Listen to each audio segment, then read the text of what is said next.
the secret to success? Well, I don't know. Why does it look like that? All right, let me ask you guys a question. What does success mean to you? Yes.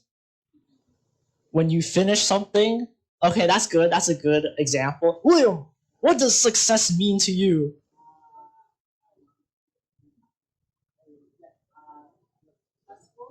Yeah, what does to be success? What does a successful person look like in your head? No, they got money. Okay, that's it. Okay, and they're doing well. All right, Abby, what does success mean to you? When you think of a successful person, or what does personal success, what is to you? What does it mean to say that I'm successful?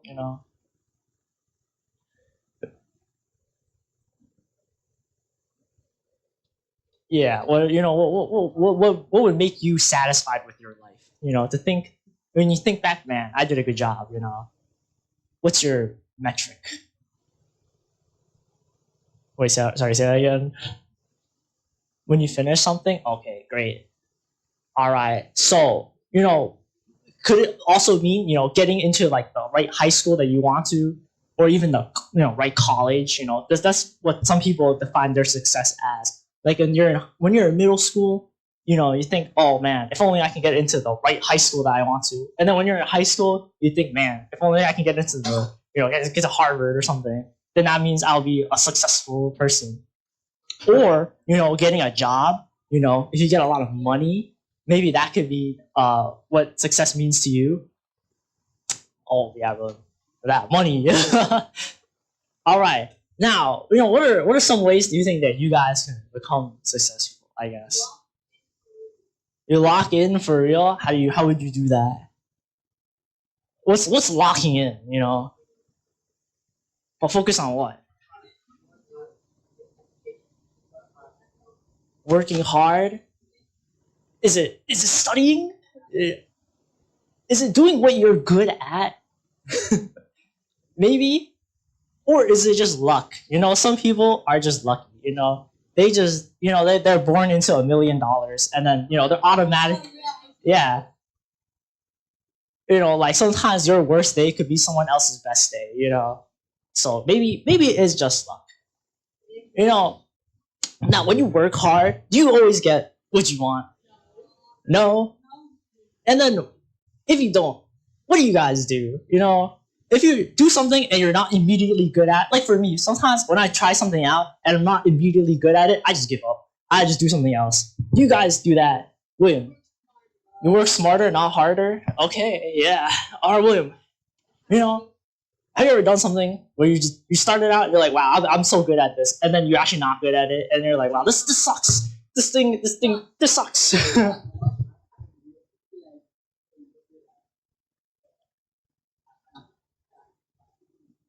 Okay. What about you, Rebecca? Have you ever done something where you weren't immediately good at it, and then if you have, what did you do? How did you react? Well, no, you just try something out, and then you're not good at it, and then you just quit. You know, you never done that. You just power through everything until you're good at everything now. Okay, well that's good then. If you're able to do that, then that's pretty good. Now, I guess what would be the overarching idea between this? What is this like key to success then? Is to have grit. Now, what does having grit mean? William, I'm gonna ask you again. What do you think having grit means?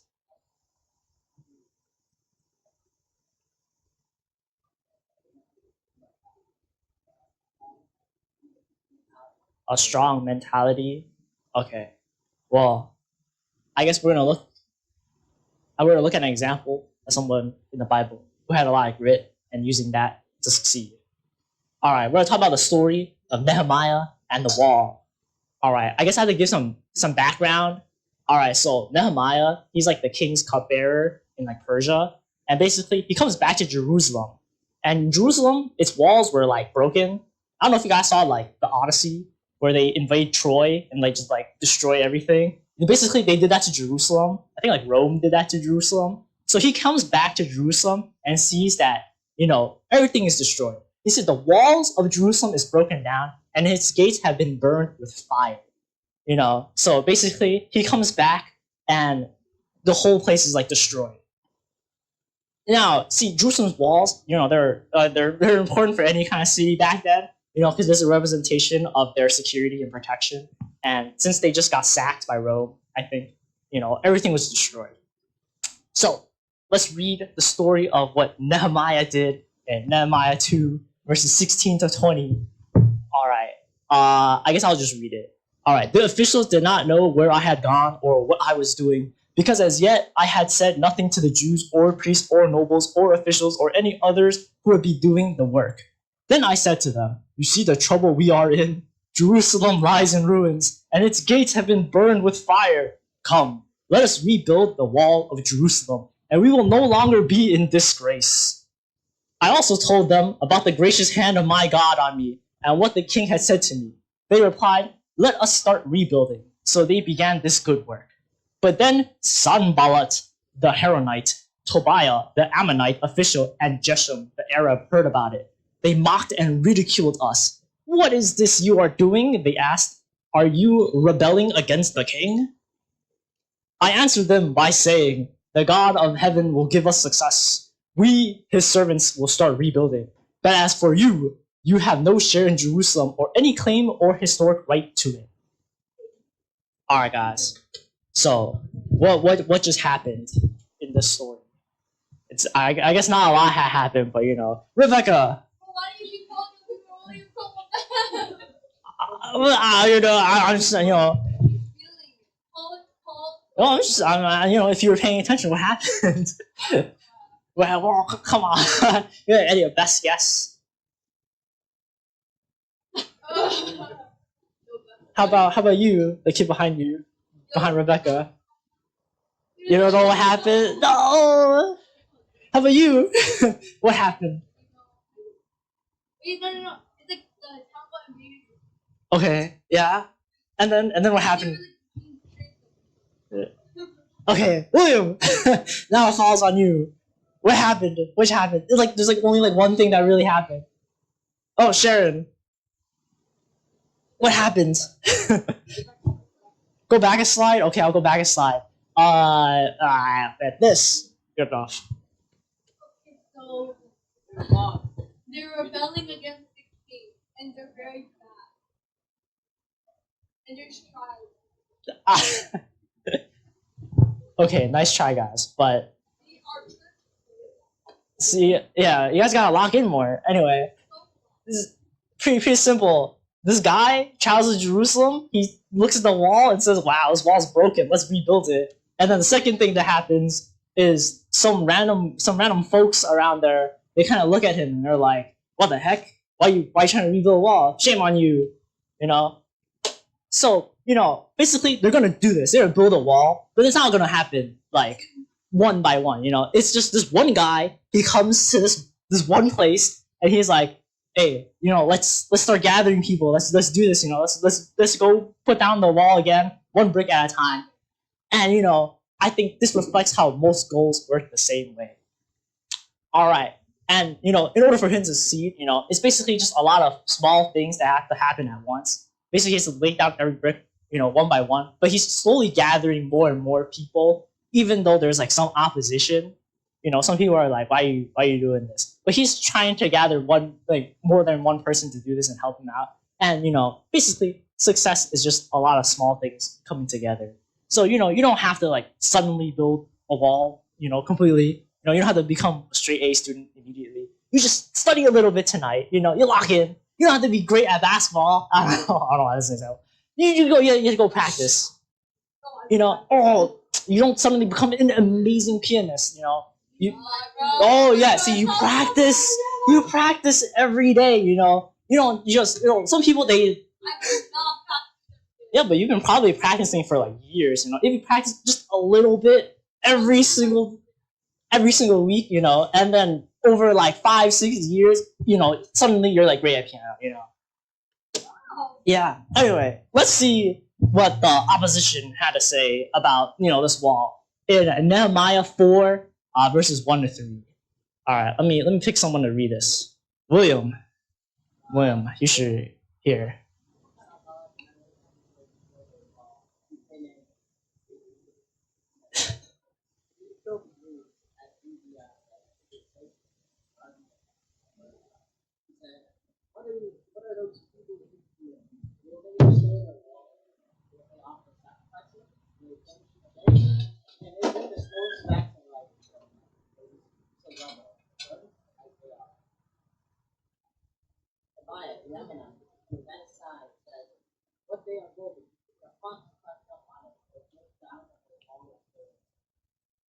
All right, I'm gonna go back one. All right, guys. So what happened?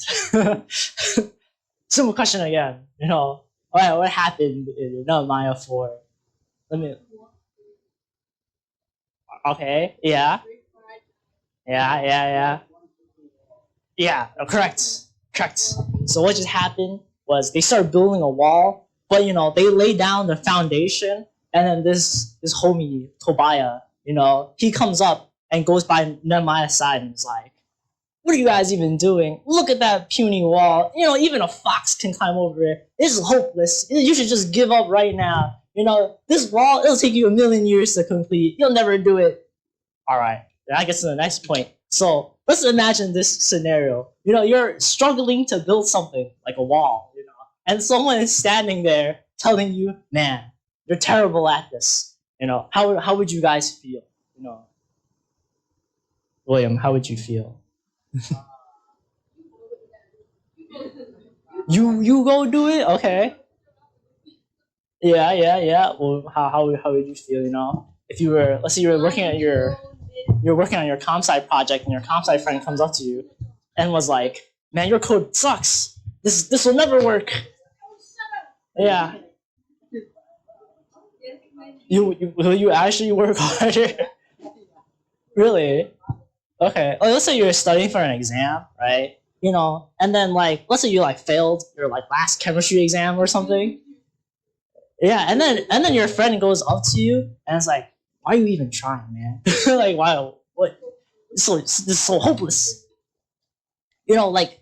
Sometimes you're in class and then you don't do so well, or you're trying to do something and some person's probably like, you'll never be good at this. It makes you feel pretty bad, but you guys, I guess story shows that you kind of have to get over this.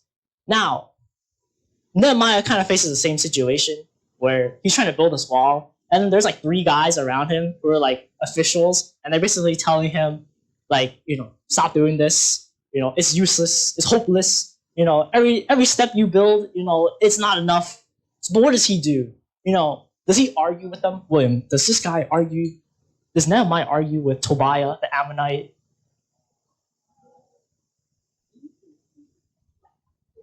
All right. Well, does he try to convince them that the wall is actually good? Abby, does Nehemiah convince the Ammonite that the wall is good and that he should shut up and go mind his own business?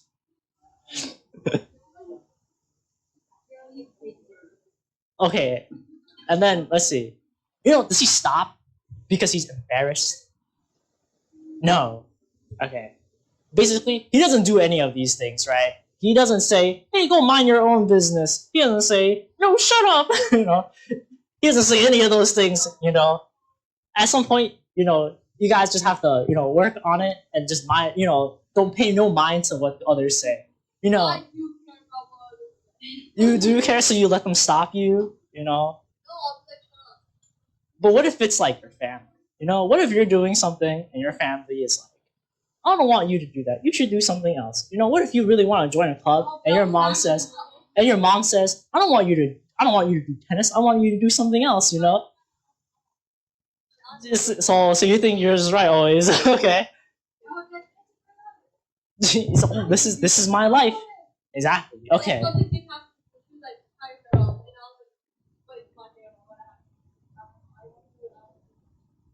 Okay. I guess. Okay. Okay. I guess the whole point is maybe you shouldn't argue with them. All right, but this is Nehemiah's response. He says, "So we rebuilt the wall till all of it reached half its height, for the people worked with all their heart." So basically, in the beginning, they were building the wall, and it was not a lot, and it was like enough that someone could kind of just step over the wall. It was basically nothing. And then people would tell him like, "Hey, you should just give up. Just stop doing this." But then he just kept going. He didn't even argue with them. He just kept going. He built it until it reached half the height of the wall, the original wall. That's a pretty good achievement. Now, let's see what happened after he built half the wall. All right, I'll just read this. "Meanwhile, the people in Judah said, 'The strength of the laborers is giving out, and there is so much rubble that we cannot rebuild the wall.' Also, our enemies said, 'Before they know it or see us, we will be right there among them, and we will kill them and put an end to their work.' Then the Jews who lived near them came and told us 10 times over, 'Wherever you turn, they will attack us.' Therefore, I stationed some of the people." Oh, this is I. He's basically saying, like, I is Nehemiah. "Therefore, I stationed some of the people behind the lowest points of the wall at the exposed places, posting them by families with their swords, spears, and bows. After I looked things over, I stood up and said to the nobles, the officials, and the rest of the people, 'Don't be afraid of them. Remember the Lord, who is great and awesome, and fight for your families, your sons and your daughters, your wives and your homes.'" Well, so basically, William, what happened? Rebecca, what happened? You were listening, right? No, there's 4 people here. Mm, oh yeah, I called on Abby already. What? Bro, you called So- her. Well, if I call you, were you paying attention? Were you paying attention? He gave me a response. Okay, fine. Let me pick a different person. I called on Yeah, she Abby already had her turn.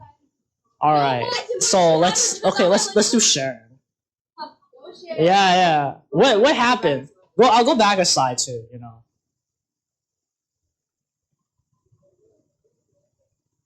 They were getting scared of attacks. Oh yes. Okay. So basically, they're halfway through building it, and then they're giving up. They're like, "Oh my god, this is so much work. Oh, we already built half, and there's so much rubble still." And then now they're worried too that they have half a wall. Their enemies are coming. They're gonna see half a wall, and they're just gonna kill them again because they sacked Jerusalem. They're gonna do it again. So they're like, "Oh, what do we do?" Right? Build a bigger wall. See, he thought smarter, not harder. He was like, "Okay, you know what? Instead of just finishing the wall faster, I'm gonna put a bunch of soldiers, a bunch of people, at the lowest points in the wall, all the exposed places. So I will give you all safety, and also we'll have God on our side." He prayed to God. He said, "This is the Lord's work. This wall will be complete. Don't give up. They're about to give up." So I guess I'll pose you this question. Have you ever started something that you're really motivated in, and then halfway through, you're just like, "You know what? I don't actually want to do this anymore. It's too much work." Chloe. A violin piece? Yeah. Have you ever just like, "Oh man, this piece sounds so great. I'm gonna learn how to play it." And then halfway through, 2 months in, you're like, "Oh my god, I'm not even halfway through. What do I do?" I'm gonna just give up. Do you give up? You just give up on the piece? Okay, that's not having grit. You can't give up. Actually, I don't. I give up. And you just keep going? Okay. Yeah. And that's how you successfully learn a piece. Alright. Anyway, so, more so what's happening is, their enemies begin planning to attack them again. So, this guy, he's like, instead of just giving up or just running away, he's like, "I'm gonna, have some people guard the wall, have some people build, So basically the whole point is, even when you're working hard and not everything is going well, grit is about continuing to work even when you have all the reasons to quit, even when you have people telling you that, you should give up. Being successful or having successfully done something means that you really just can't give up. You gotta have this kind of mindset, this attitude that even when things are hard and it's not looking well, you have to play it through. All right, this is the image summarizes exactly the other thing. The one other thing. It's okay. It's okay. It's a famous picture. Now, if you have bad results, you just gotta keep going. You gotta keep building. Someone doubts you and says like, you can't do this, or you should just give up. You just gotta keep going. If you fail, you gotta keep building. If you're tired, you want to give up halfway through, learning something. You should just keep trying. That's the whole point of being successful. I think this is the last. This is the last verse. All right. Okay, Nehemiah 6 verses 14 to 16. All right, this is the very end, I think. All right, remember Tobiah and Sanballat, my God, because of what they have done. Remember also the prophet Noadiah and how she and the rest of the prophets have been trying to intimidate me. So the wall was completed on the 25th of Elul in 52 days. Okay, when all our enemies heard about this, all the surrounding nations were afraid and lost their self-confidence because they realized that this work had been done with the help of our God. All right. So, what happened on day 52? They finished, yes, they finished the wall. He actually did it, despite having a bunch of people say, you can't do it. Or like, yeah, look at this small wall. Okay, I think that's the beginning of the wall. That's when it's not done yet. But they're basically looking at the wall in the beginning, saying, "You can never finish this. This is an impossible task. You should just give up." And even when they tried, he just had a lot of opposition, but he really stuck to himself and said, "I want to complete this. I want to do this. This is what the Lord has said, and it will be done." So the wall was completed in 52 days, which is actually not that long. So just to summarize real quick, William, what do you think, again, is the key to success? Is it money? Is it luck? Is it talents? Is it smarts? Oh, yes. Is it being smart or talented or getting good grades or having connections or getting lucky? I think I just said all these things anyway. It's great. It's basically this image, it's basically continuing to show up even when your results haven't even caught up to your effort yet. Because a lot of the time, in life, a lot of people will just look at your results and not how much effort you put in. You can study for a test for like 2 weeks, every day and every night and still not do well. And then some people will look at your test results and say that, you're just not cut out for this. Even they don't really look at how much work you put in, but, you should keep going anyway. You should continue because eventually all that work builds up and then, it'll end up with you being successful at what you want to do. Now, just to connect this a little further, this guy, he wasn't just simply stubborn and just like, I'll do this even though people don't want me to do this. He actually had a lot of assistance from God. Before he built the wall, he prayed to the Lord saying like, I want to finish this wall. I know this is your word. And even when opposition came, he had God help him. He had his soldiers near the wall and he had people building the wall, but he had God's protection. He always trusted God that this wall will be completed. And it's kind of summarized in Nehemiah 4. Every time they try to do something, he says, but we pray to our God and posted a guard day and night to meet this threat. Now, I guess this is a small reflection question. What is your wall? William, what is your wall? Is it school? Yeah, I think so too, See, what example can you post about something where, you have to pivot, but you just never give up? I can think of an example for you. See, think about it, you were a comp sci major for 4 years. Imagine going to college for 4 years for a major, only to realize at the very end that the job market is dead. Yeah, you spent 4 years working on something for 5 days a week, for 4 entire years, and at the very end stretch, AI comes out, and then all your jobs are taken, and then you're like, what do? Do you give up? No, you pivot, William. See, now you're doing dentistry. You keep pushing forward. If you get a bad grade, let's say you take your SAT and you don't do well the first time, do you just give up? Do you say oh man, I'm gonna sulk for the next 3 months and then I'll try again in 4 years? No, you're supposed to just keep going. You're supposed to try again. So, maybe your wall is school. Maybe you think you want to go to a really good school, but then you don't think your grades, are cut out for it, but you just gotta keep trying. It's not the end of the world. Maybe it's a sport. I don't have an example for this, but maybe it is just a sport. Maybe it's learning an instrument, maybe it's learning a piece of music where halfway through you think you want to quit, but then now you should know that you shouldn't quit. You should just push through, That's how how you get good at something.